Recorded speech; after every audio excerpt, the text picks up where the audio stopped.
ಹುಟ್ಟಿದರೆ ಕನ್ನಡ ನಾಡಲು ಹುಟ್ಟಬೇಕು, ಮೆಚ್ಚಿದರೆ ಕನ್ನಡ ಮಣ್ಣ ಮೆಟ್ಟಬೇಕು. ನಮಸ್ಕಾರ, ಎಲ್ರಿಗೂ ಸ್ವಾಗತ ಹೊಸ ದೆವ್ವದ ಕಥೆಯೊಂದಿಗೆ. ಎಲ್ಲರೂ ಚೆನ್ನಾಗಿದ್ದೀರಾ ಅಂತ ಹೇಳಿ ಅಂದ್ಕೊಂಡಿದ್ದೀನಿ.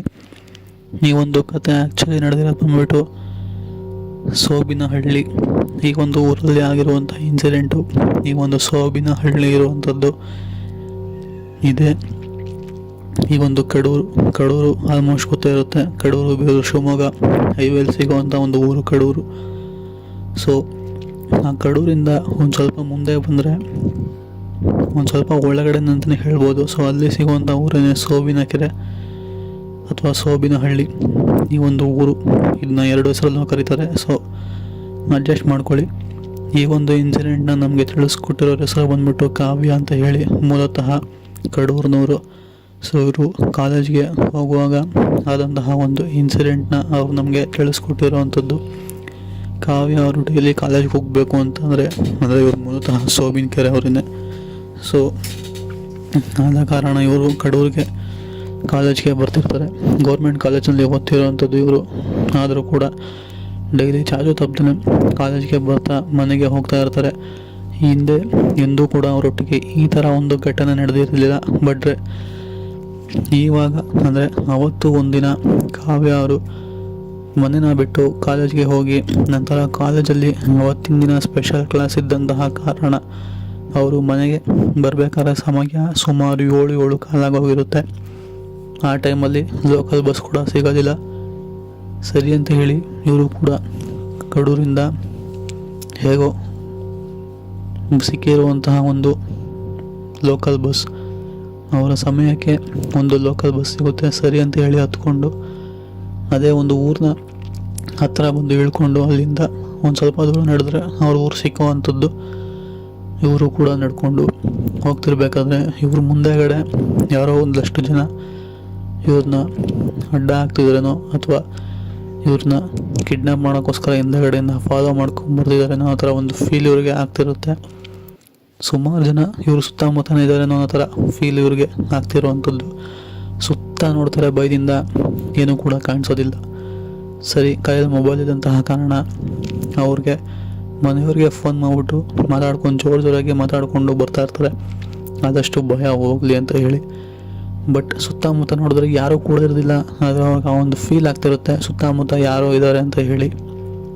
ಅದೇ ಥರನೇ ಒಂದು ಸ್ವಲ್ಪ ಮುಂದೆಗಡೆ ನಡ್ಕೊಂಡ್ಬಂದಾದ್ಮೇಲೆ ಒಂದು ಮರದ ಹತ್ರ ನಿಂತ್ಕೊಂಡು ಹಿಂದೆ ಮುಂದೆ ಫುಲ್ಲು ನೋಡ್ತಾರೆ. ಅಕ್ಕಪಕ್ಕ ಸುತ್ತಮುತ್ತ ಕತ್ತಲಾಡಿಸ್ಬಿಟ್ಟು ನೋಡ್ತಾನೆ ಇರ್ತಾರೆ, ಯಾರೂ ಕೂಡ ಕಾಣಿಸೋದಿಲ್ಲ. ಸರಿ, ಯಾರೂ ಇಲ್ವಲ್ಲ ಬಿಡು, ಹೇಗೋ ಇನ್ನೊಂದು ಸ್ವಲ್ಪ ದೂರ ಸಿಕ್ಕಿದ್ರೆ ಊರು ಬಂತು ಅಂತ ಹೇಳಿ ಒಂದು ಸ್ವಲ್ಪ ಧೈರ್ಯ ತಗೊಂಡು ಮನಸ್ಸಿಗೆ ಅಲ್ಲಿಂದ ಹೊರಡೋಕ್ಕಿಂತ ಮುಂಚೆ ಅದೇನು ಅನಿಸ್ತೋ ಏನೋ ಗೊತ್ತಿಲ್ಲ, ಅವ್ರು ನಿಂತಹ ಮರ, ಆ ಒಂದು ಮರದ ಮೇಲೆ ನೋಡಿದಾಗ ಮರದ ಮೇಲ್ಗಡೆನೆ ಒಂದು ಬಟ್ಟೆ ನೇತಾಡ್ತಿರುತ್ತೆ.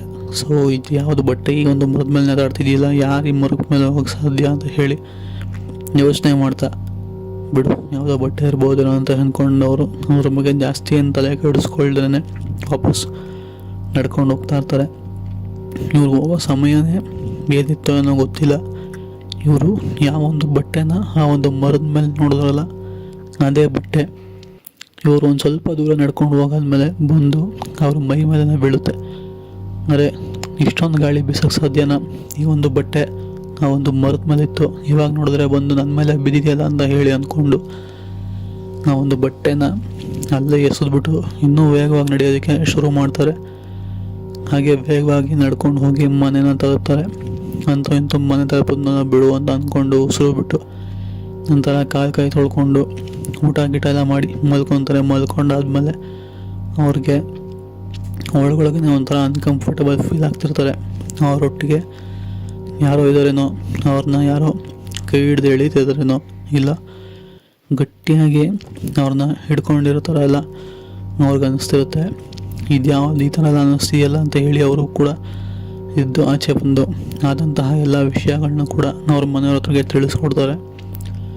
ಅದಾದಮೇಲೆ ಮನೆಯವರೆಲ್ಲರೂ ಕೂಡ ಜೊತೆಯಲ್ಲೇ ಬಂದು ಆ ಒಂದು ಬಟ್ಟೆ ಇವರು ಆ ಒಂದು ಮೈ ಮೇಲೆ ಬಿತ್ತಿರೋ ಬಟ್ಟೆ ಆ ಒಂದು ಬಟ್ಟೆ ನೋಡಿಬಿಟ್ಟು ನಂತರ ಇದರಿಂದನೇ ಇವೆಲ್ಲ ಆಗ್ತಿರ್ಬೋದೇನೋ ಅಂತ ಅಂದ್ಕೊಂಡು ಅವರು ಕೂಡ ಮುಂದೆ ಹೋಗಿ ಮನೆಗೆ ತಲುಪಿ ನೀವೊಂದು ಕಾವ್ಯ ಅನ್ನೋರನ್ನ ಕೂರಿಸ್ಬಿಟ್ಟು ತಲೆ ಮೇಲೆ ನೀರು ಹಾಕಿ ನಂತರ ಅವ್ರನ್ನ ಇಡೀ ರಾತ್ರಿ ಮಲಗೋದಕ್ಕೆ ಅಂದರೆ ಒಬ್ಬಂಟಿ ಆಗಿರೋದಕ್ಕೆ ಬಿಡೋದಿಲ್ಲ.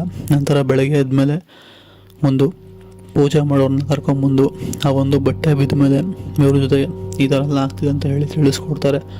ಅದಕ್ಕೆ ಪೂಜಾರಿ ಹೇಳುವಂಥದ್ದು, ಇದು ಬಟ್ಟೆ ಒಂದು ಹೆಣ್ಣಿನ ಬಟ್ಟೆ, ಇದು ಈಗ ಅರ್ಧ ಬಿದ್ದಿದೆ ಅಂತ ಅಂದರೆ ಈ ಹೆಣ್ಣು ಮೇಲೆ ಏನೋ ಒಂದು ಕೆಟ್ಟದಾಗಿದೆ, ಆದ ಕಾರಣ ಈ ಒಂದು ಬಟ್ಟೆಯಲ್ಲಿ ಆ ಹೆಣ್ಣಿನ ಆತ್ಮ ಇರುವಂಥದ್ದು ಅದು ತೊಂದರೆ ಕೊಡ್ತಿರ್ಬೋದು ಈ ಥರ ಅಂತ ಹೇಳಿ ಅವರು ಕೂಡ ಪೂಜೆ ಮಾಡಿ ಇರೋ ಸತ್ಯನ ಹೇಳಿಬಿಟ್ಟು ನಂತರ ಕಾವ್ಯ ಅನ್ನೋರಿಗೆ ಒಂದು ಸ್ವಲ್ಪ ಶಾಂತಿ ಸಿಗೋ ಥರ ಮಾಡಿರುವಂಥದ್ದು.